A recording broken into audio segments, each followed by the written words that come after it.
Things are moving along. Very nice. So you had a bit of a learning week, did you? 100%. I suppose every week's a learning week, isn't it? Every day's a lesson. That's it. All right, I'm just getting these streams, making sure the stream is running live.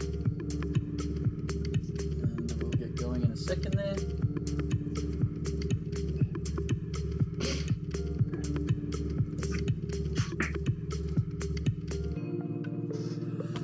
Alrighty, looks like we are live on Facebook and on YouTube. So let's get good, shall we? Alrighty, everybody, welcome. We're a couple minutes early today.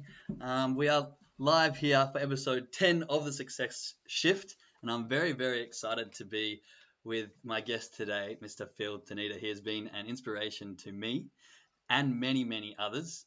He's actually the reason that I am where I am today. If it wasn't for him, I probably wouldn't be on this path, learning the things I'm learning, and probably wouldn't even have this show going. So I have to thank you for that. Mr. Phil, Mr. Taneda, sorry, Mr. Phil. Phil, how has your day been? You said you had a lot of learning done today. You had a good day so far?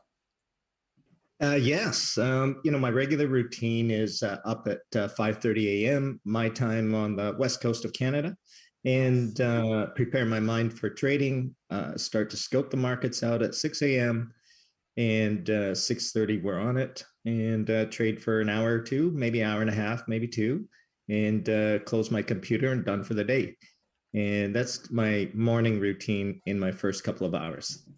That's awesome. So, that's nice to be done for the day at such a time. So thank you very much for joining me. You must have just finished up your morning routine because it's probably 9 o'clock there now, right? Yep. So thank you so much. Here on the Success Shift, we do aim to get inside the minds of the people who have been successful or believed to be successful. And I'm very, very grateful to be having someone like yourself on today.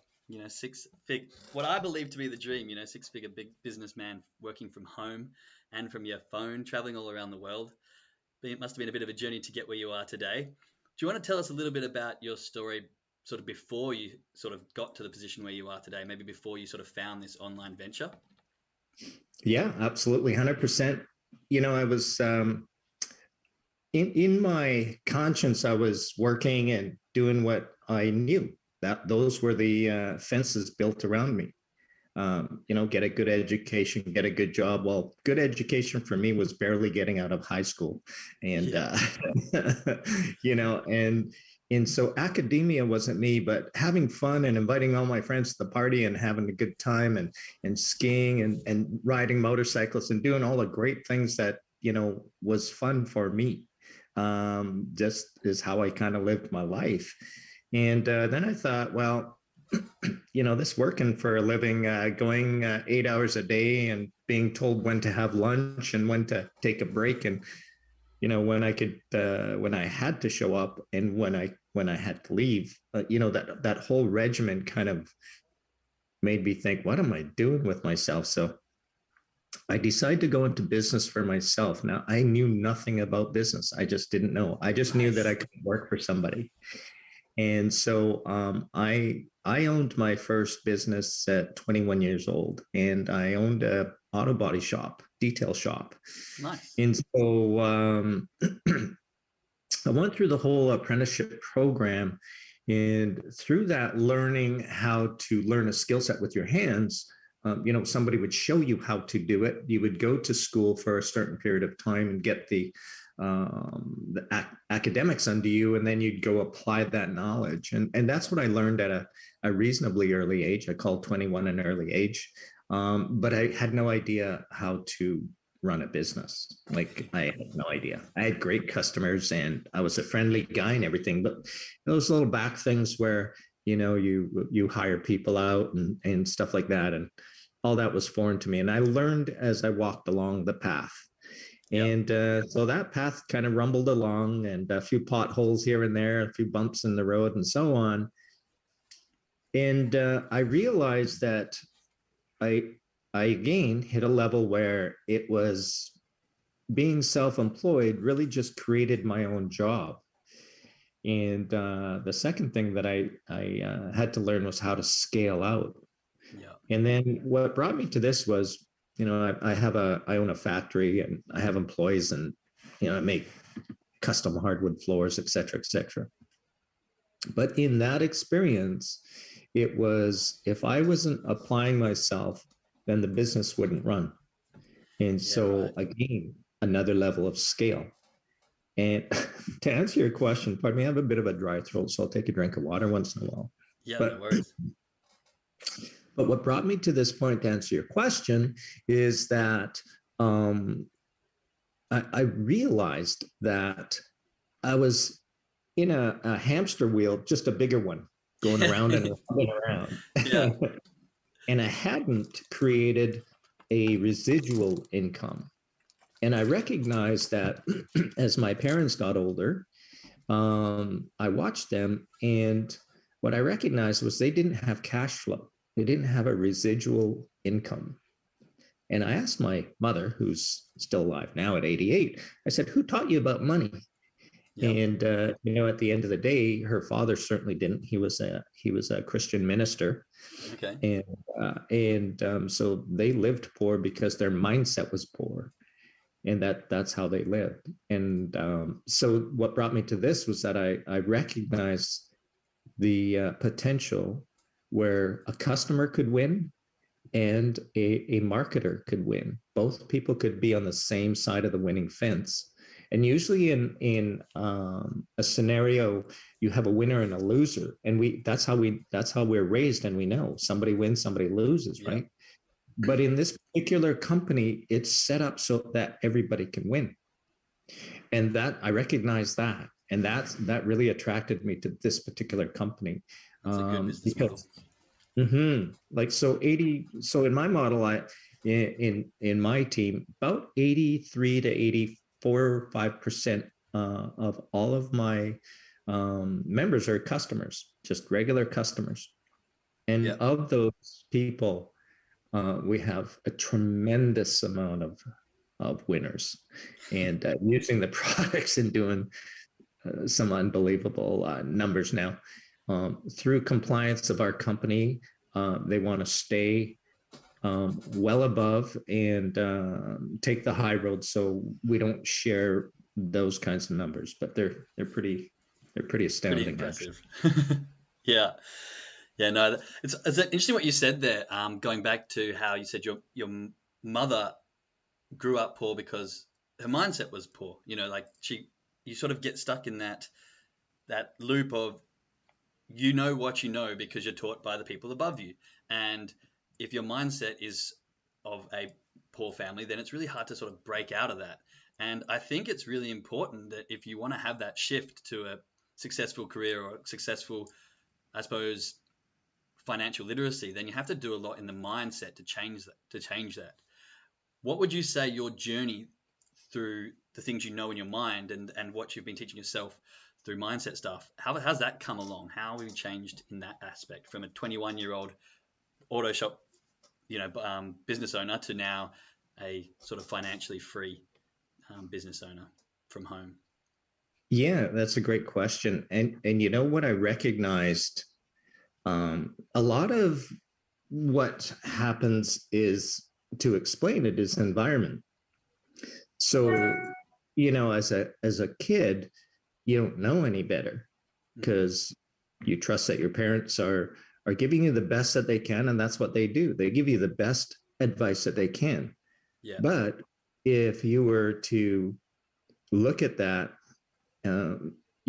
with an eye, discerning eye of, well, questioning it, let's just question things, then simply spoken, when I asked my mother, "Who taught you about finances?"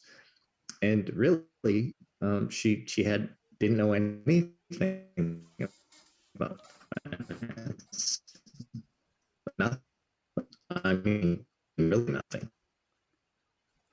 yeah. Have I lost you? When Go back. um, okay, so I think we're talking about environment and Yeah, the people around you. And my mother, when I asked her about who taught her about finances, and I realized that she really had any no.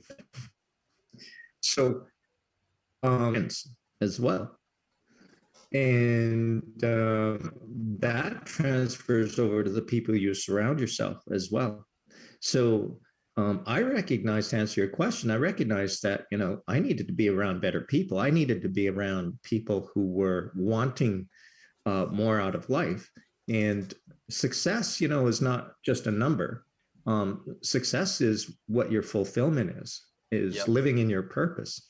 So be clear that, just because you have a million or 10 million or 100 million, you could be the saddest, loneliest person on the planet, and you have not achieved success because you've got a lot of zeros in your bank account. Totally agree. Now, if you don't have any zeros in your bank account, you also don't want to turn your back on that and say, well, I don't need it. Mm-hmm. Well, then what is your purpose and where are you going and what do you want? And, to dive a little deeper into that psychology, we want security. Yeah, I think So so. if you're not secure yet, then you have to figure out how to get at least to there. So, and then as you grow, you're looking to, add value and be able to share and bless other people. And when you think about who is it that you love and who is it that you'd want to help, just, look around. And what could you do if you did have a bunch of zeros in your bank account Yeah, with with a few digits in front of it, yeah, it makes a massive difference actually. I love what you said before. It's, I feel like I came from a very good family. My parents did the best they could to educate me. They sent me to a school. They told me engineering was the best route to go, and I was really grateful for that. But that's because they taught me the best of what they know. They didn't Mm-hmm. get taught from someone who's a huge business owner or from, high investors. And so being able to question that, like you said, I think is really, I suppose, profound, or really a big shifting moment of like, you did do the best for me, but is that the best that I can do? I think it's sort of accepting the fact that, your parents do all they can for you, but sometimes their knowledge is limited. So you have to go somewhere else. And as you said, surround yourself by other people who do want bigger, who do want more. And with that, having those extra zeros, that security is massive. And once you've got yourself secured, then you can start to help other people, as you're saying. And I was listening to a podcast just the other day, and they were talking about how, money doesn't buy happiness. And the guy in response was, well, it does. You just haven't given enough of it away yet. And I thought that was really quite strong because, material things don't necessarily buy you happiness, but having enough money to share with others, to give value, to provide for others that you care about, I think that provides a lot of happiness. And I think that sort of goes on the basis of what you're saying is give value, have that security and share with the ones that you love. And in balance to that, as a thought point, there is, we kind of come from a paradigm of, when we say money doesn't buy us happiness and things like that. And, all right, try being starving, poor on the street, living behind a garbage dumpster. Yeah, Those wouldn't be the same words coming out of your mouth at that point in time, right? exactly. So there's a balance, and that balance lies in security. And then the question is, what is your purpose?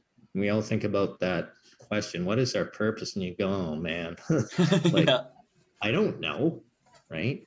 So what happens is sometimes we get so dogpiled on in our environment that we don't even look. We don't even think, what is our dream? Or you get to a stage where there is no dream. It's just tomorrow's tomorrow, right? yeah, And your runway becomes shorter and shorter and shorter. So that runway could be an analogy for your age. It could be just an analogy for burnout. true.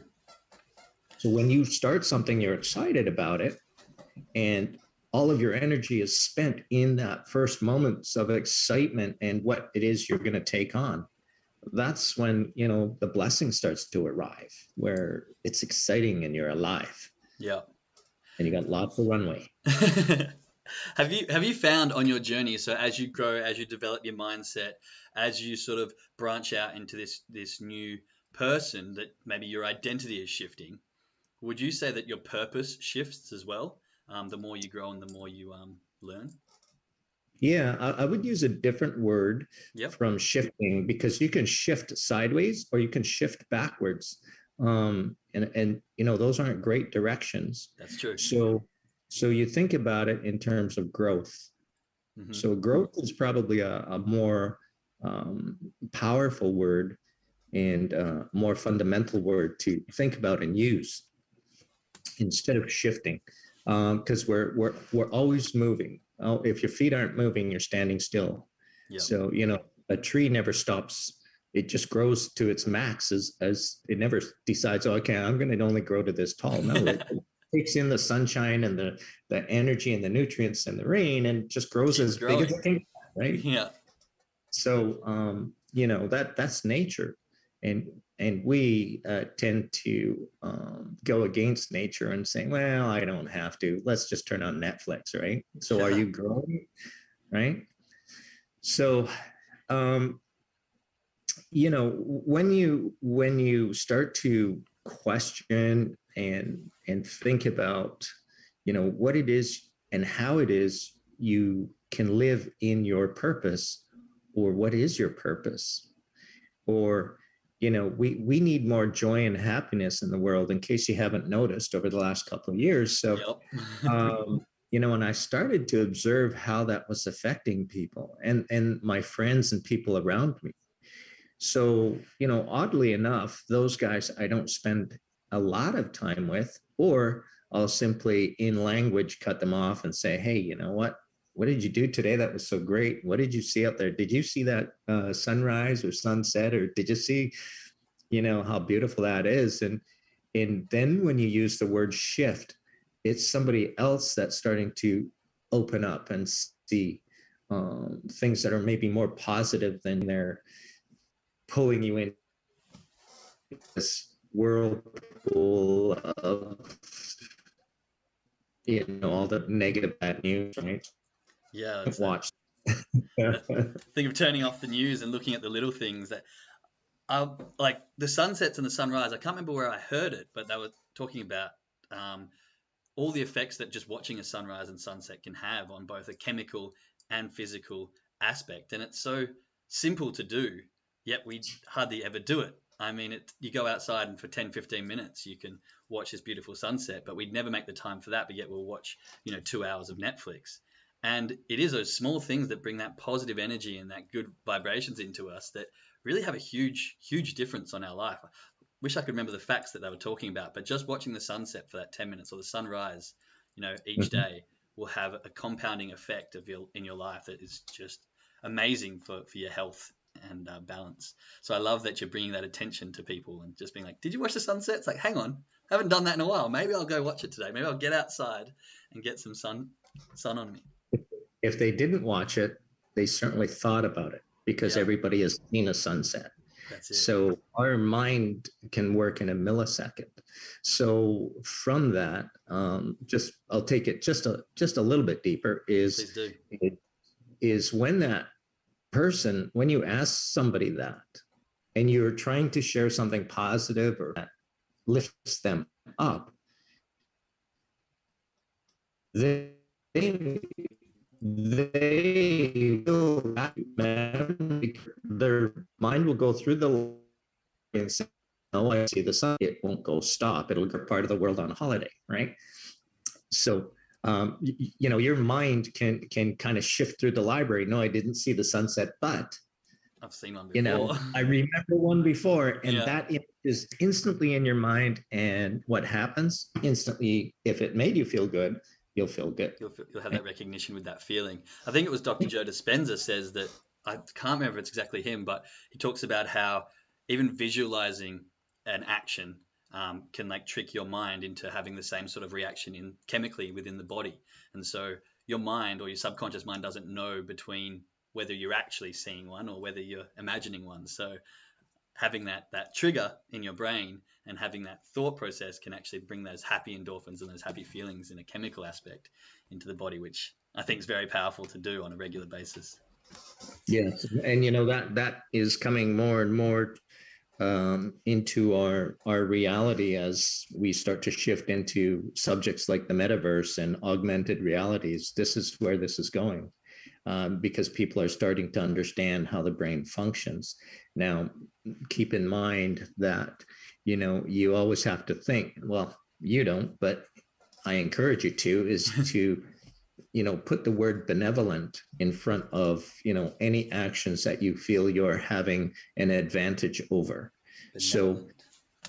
yeah, so, help people, leave the place a better place, like leave the world a better place, Yeah. and if you can do that, it gets good. Yeah. So, And it's funny, I was speaking to someone last week that was saying, so many times people don't do the 1%. I think it was a picture that explained it beautifully where this little boy is grabbing starfish and he's throwing them back in mhm. the water and he runs down the beach throwing them back and some guy goes, I don't know why you're doing that. There's thousands of starfish on this beach. You're never going to save them all. You're not going to ever make a difference. And then he grabs one up and throws it back and he goes, I made a difference to that one. And then Yeah. continues on. And if everyone had that That's, sort of attitude, like if the old guy just did one, if everyone just did one, then we'd be, 60, 70% better than everyone having the attitude of, oh, you're not going to make a difference, so I'm not even going to bother, you know? yeah, it's kind of like that thing where if you've ever walked into a shopping, a grocery store, for example, somebody's knocked over a bottle of something, a plastic bottle of hot chocolate is sitting on the ground. Now, when you first approach it and see it, you think, oh, did somebody lose that? Did somebody knock it off and just leave it there ignorantly? Yeah. Or, was it an accident and somebody didn't notice that they did that? You know, um, but as you're looking at that, what are you doing about it? Are you walking by and just saying, well, that's somebody else's problem? Or do you really just take 2 seconds, bend down, pick it up, put it back on the shelf? Yeah. Well, hundreds of other people haven't done that. Why is that? So Not we're really just, the question, why it's a lot hasn't of, anyone else? Sorry. yeah, it's just a lack of awareness and consciousness, right? Yeah. They have their intent of making the world a better place doesn't exist. Only if it benefits them. Yeah. Or if they're recognized for it. I find lots of people want to Mm-hmm. do better, but only if they get the recognition. Like Think when I was in think about Mexico. it. Sorry, Go can't ahead. go on. I was going to say when I was in Mexico, I'd go for a jog on the beach, and I'd make it a habit of mine that every morning I'd pick up 5 bits of rubbish. So I'd have just a couple of handfuls. I wasn't going there and changing the world, but every time I go for a jog, I'd pick up 5 bits. And someone Yeah. came up to me and was like, "Why? Why are you doing that? Why don't you get a bag and pick them all up?" I was like, "Look, I could do that and make a big process of it, but if everyone who walked along this beach took a jog, just picked up those 5 bits and did that, like it's no energy out of my day. It makes very little difference. But over time, if everyone did that, this beach would look completely different. That's a lot different than going, oh, I'm going to go pick up a bag, I'm going to do a whole hour, clean up. Yes, that would be good, but it's not sustainable. Whereas just picking stuff up, having your hands full, that's it, and doing that every morning makes a massive difference. And it's just that conscious awareness of, I do want to make a change. I do want to do a tiny bit that's going to add up. Yeah, 100%. And when you think about a hot coal and its effect on other items around it, that's, that's what we're doing. If Yeah, somebody sees you picking something up, they might not pick something up, but they may hesitate to throw something away that's true. and put it in the right place.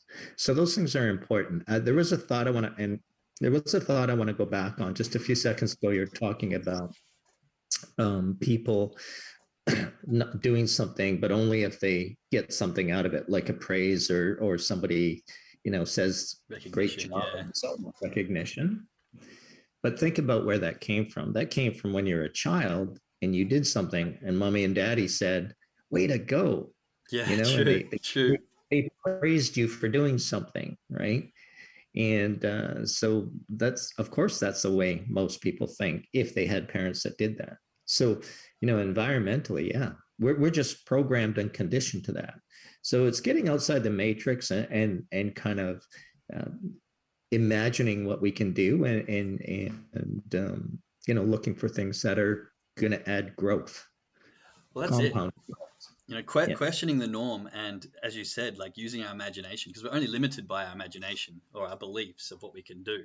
So having the ability to question that and actually go, hang on, just because no one else has done it, why can't I? Just because no one else is picking up that cup, why shouldn't I? Just because no one else is picking up the rubbish, why can't I? And I think exactly as you're saying, using our imagination, stepping outside of that matrix that we're just so droned into, and actually trying to make that shift or that difference in the world, one bit at a time. Creating a new norm Yeah. in what your norm is, right? You Yeah, think exactly. about Mother Teresa, and holy man. Yeah. Yeah, well, those very influential people, they were the ones who did that. They thought outside the norm. They were like, this isn't right. There's got to be a way to change. And they took on the brave world and actually made those shifts like that. I think it's... Yeah, well, two things in language. They not only think outside the norm, but they do outside the norm. And those are two very different subjects. I like that. Don't only think outside the norm, but do outside the norm.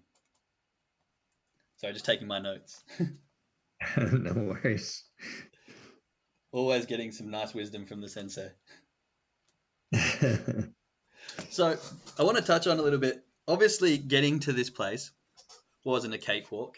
Getting to success levels and getting to the situation where you can be at home and travel the world doesn't just happen overnight. It takes a lot of hard work, and any level of success, I believe, takes a lot of hard work. What were some of the hardest things you sort of had to overcome, both maybe physically but also mentally, to get you to the place where you are today? Oh, that's easy. Myself. Yourself? Yeah, that makes sense. It's your own worst enemy, right? Form new habits. Oh, you there? Yeah, here's the good news, and like ours is, and yeah, in this business, there's good news and bad news, and the business that we're in, the good news is you are your own boss, but here's the bad news, you are your own boss. Yeah, I can feel that.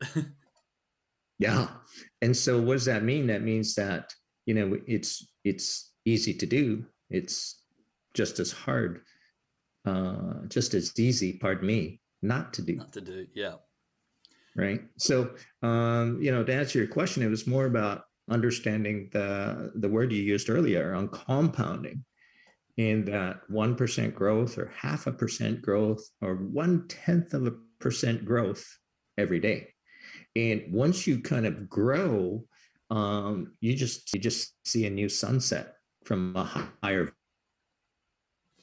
vantage or a different vantage point. Yeah. And so that's really important, changing your vision and your view, because you're growing into a different viewpoint, a different vantage point. Then, more choices come to you. And so how you deal with those choices is going back to what were the hard things and what were the easy things. It was really just, I was probably the biggest obstacle in the way. I didn't have a skill set. I had to learn a skill set. Did I want to learn a skill set? It's pretty easy to watch. What's that TV? The Game of Thrones or something like that. It's pretty engaging. Yeah. Right. And those types of things, they can they can grab a lot of time out of you. So yeah. You can make a list of excuses, and you can make a lot of money, but you can't have both. Yeah. So you have to choose. Do you want to stay with your excuses? It's easy, super easy. Here's my list of, I work 8 hours a day. Well, there's 24 hours in a day. What are you doing with the rest of it? So now if you break it down, one exercise I didn't, and this was challenging, but it was certainly a growth ring, was, I don't know if you know, but here's a question to you. How many minutes are in a day? How many minutes are in a day?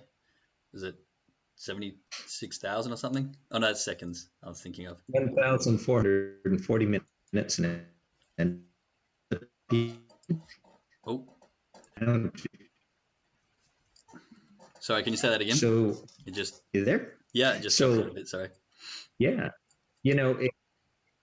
if you're not conscious of that number, that's point, then that is your currency that you're spending, but you don't know end.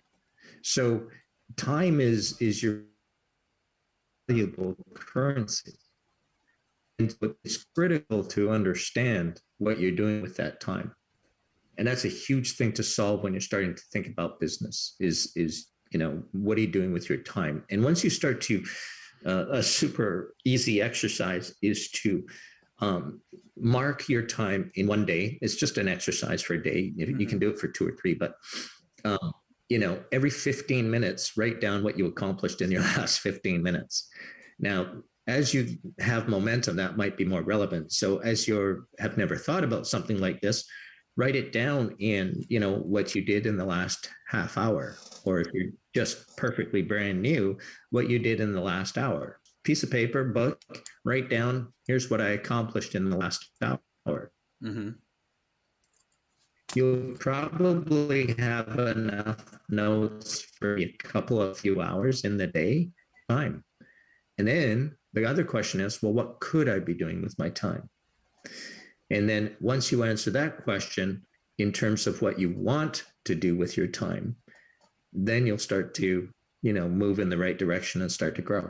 Realize where you're wasting your time and where you should be spending your time doing other things you want to be doing. That's really powerful. I think that would open up a lot of people's eyes, because I've heard of time blocking, where you should block out your time even for the good things and stuff like that. But then to actually track that and see how much you follow it and what you're actually doing in the day, I think would be a bit of an eye opener to a lot of people.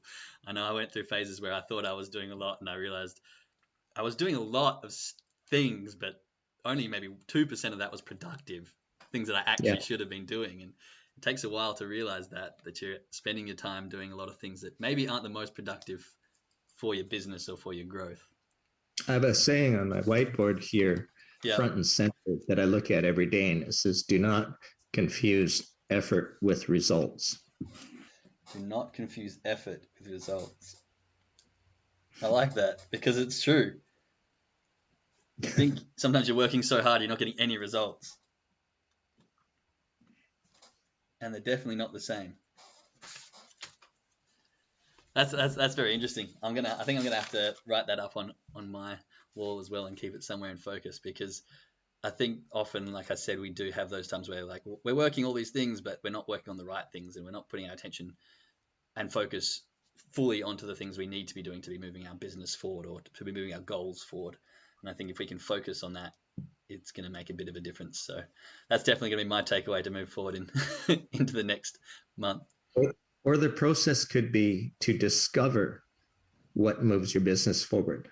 And in some cases, if we're not talking about business, you can discover what it is that makes you happy.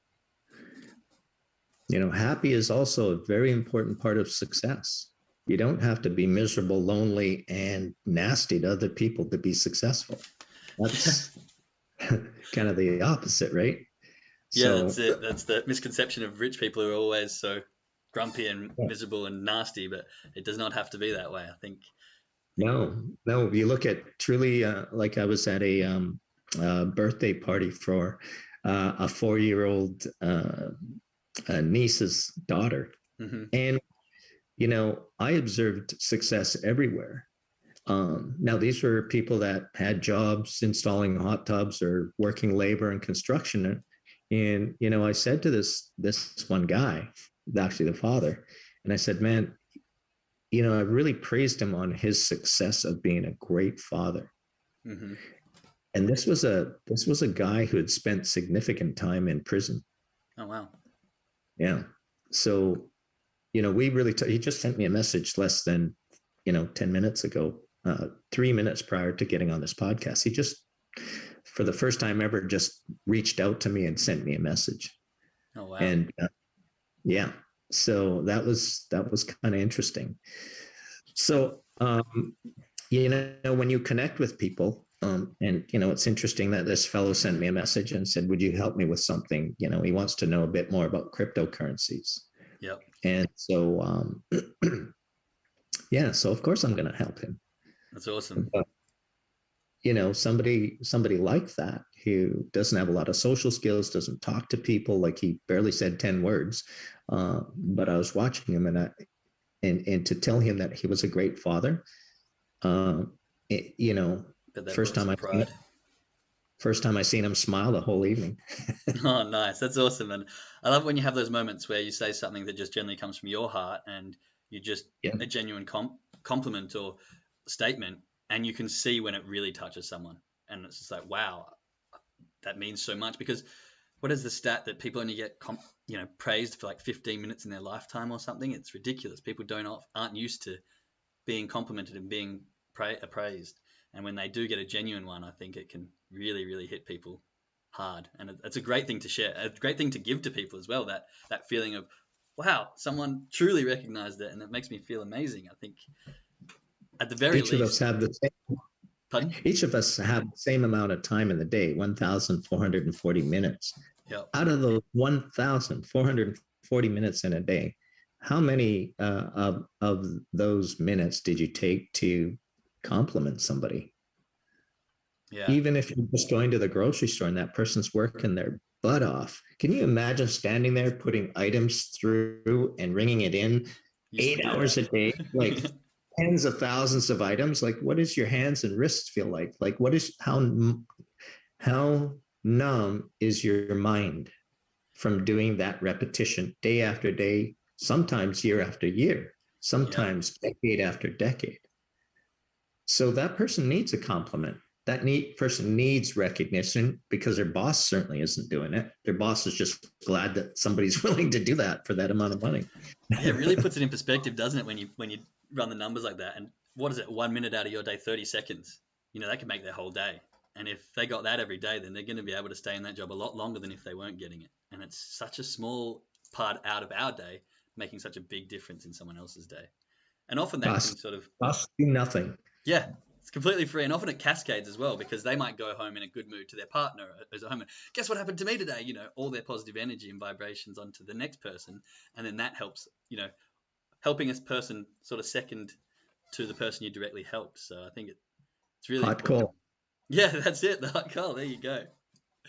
So my next question is, I have this theory of the fact that success is kind of a state of mind, and that believing you're successful can actually act as a catalyst into further success. Would you say that Mm-hmm. there was a point in your time where you were like, okay, now I'm successful? Do you think you're not reached that point, or if you did reach that point, do you think that actually helped your growth once you sort of had that decision in your mind? It's an interesting question. Um, I've always trained like in martial arts. It's a beginner's mindset. Hmm.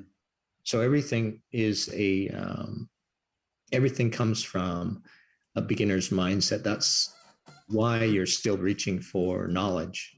Yep. And the moment you stop reaching for knowledge is the moment that you create a lid. You put a lid on your brain, and you certainly don't want that. We are limitless. Definitely.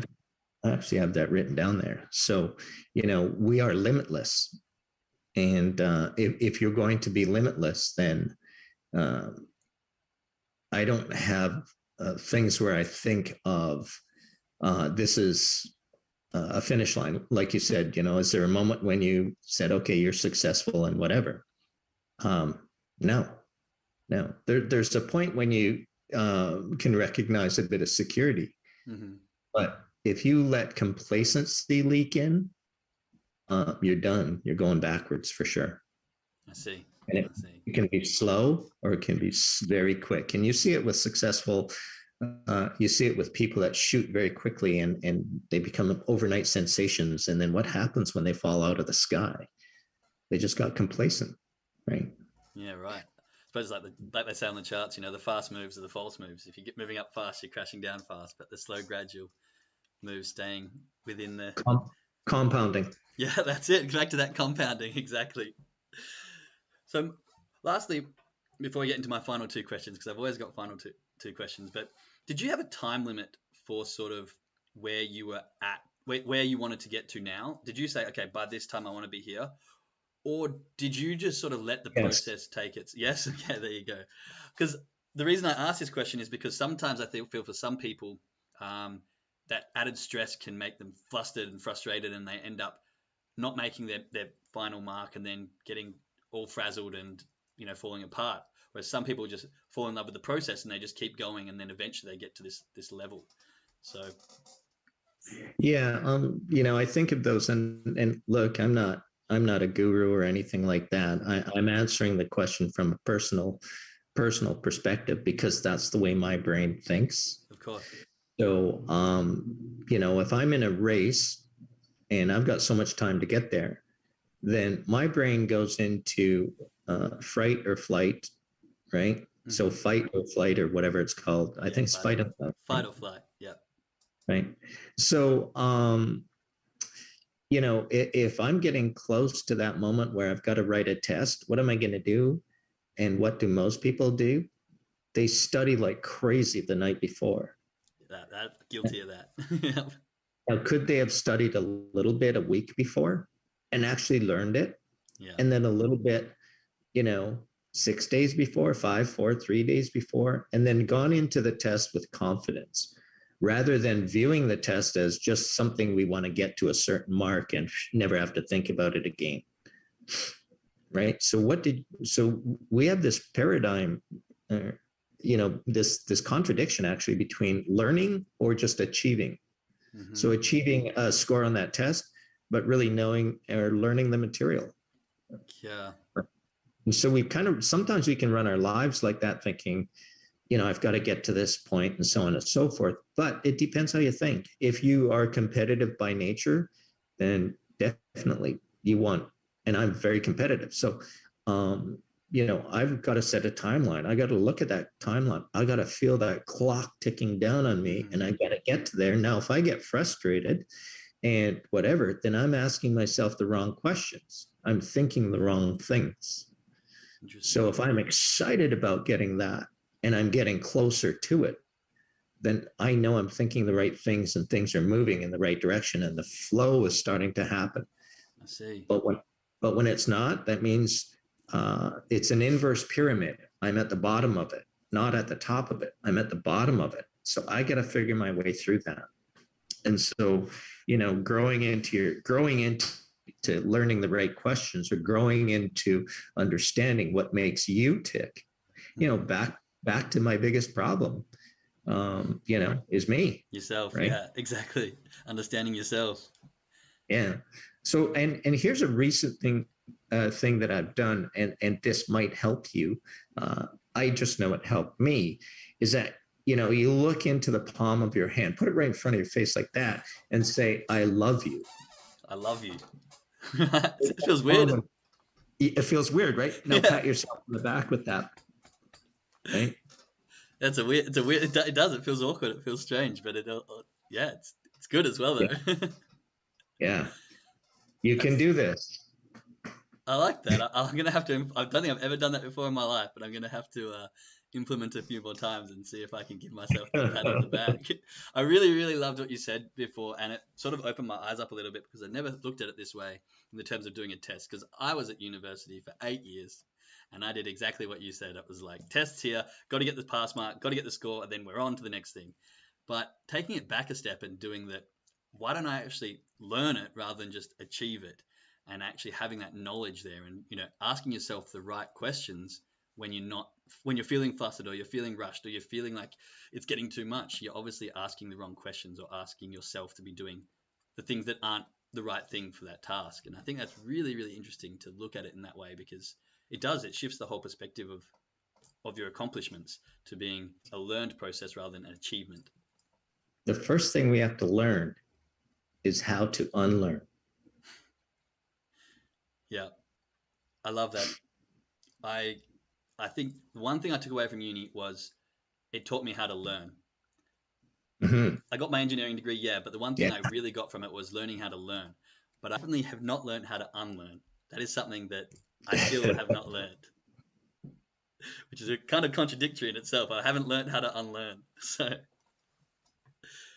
but I think I'll have to try and put that into practice a bit. if we've created a container and no more room in it, then learn more. You have to make room so you can get the right knowledge in, rather than the old, you know, the cast of what's it called? The show you're talking about. We might. Sorry, go on. Change the container and put more knowledge in there. True. Bigger container, more knowledge. Makes sense. All right, Phil, it's been absolutely amazing. I really appreciate having you on and spending the time with me. I do have two final questions which I like to ask everyone. And Okay. the very first question is, if you were to go back to your 17-year-old self, what would you tell yourself? What bit of advice would you give, if any? Oh, that's funny. I don't know if I could publicly tell that answer that question truthfully. So I'll give you something that has sort of the wisdom of Tao. And at 17, I would have said believe in yourself. Mm-hmm. I would have said, if I could say to myself back then, I would I would give statements that would empower my 17-year-old self to think outside of my friends and my parties and my motorcycle. I know that feeling. Because it was just pure junkie. Yeah. Just had to do whatever was crazy, and that was fun, right? And not to be cautious.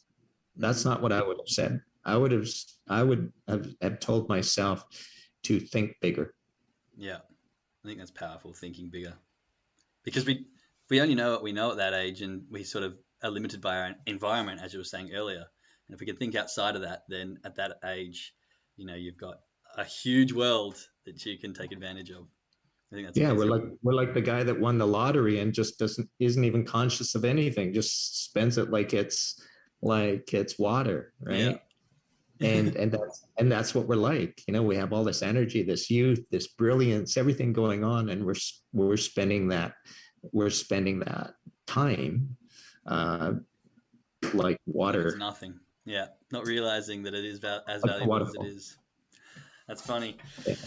Right, question number 2, which often stumps some people, but if you could have the answer to any question in the world, the complete truthful answer, what would that question be? Am I happy? Are you happy? I like that. I haven't heard that response. So you would like to know if you're truly happy, or sorry, if you are happy. Yeah, I'd like to know that, because we always question ourselves, are you affected by all the outside environment around you?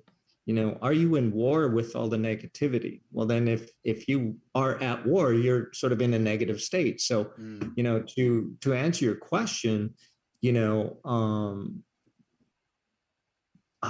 what is happiness? Where are you? What is, if I knew that and was cognitive enough of that, then that would be a good thing to know.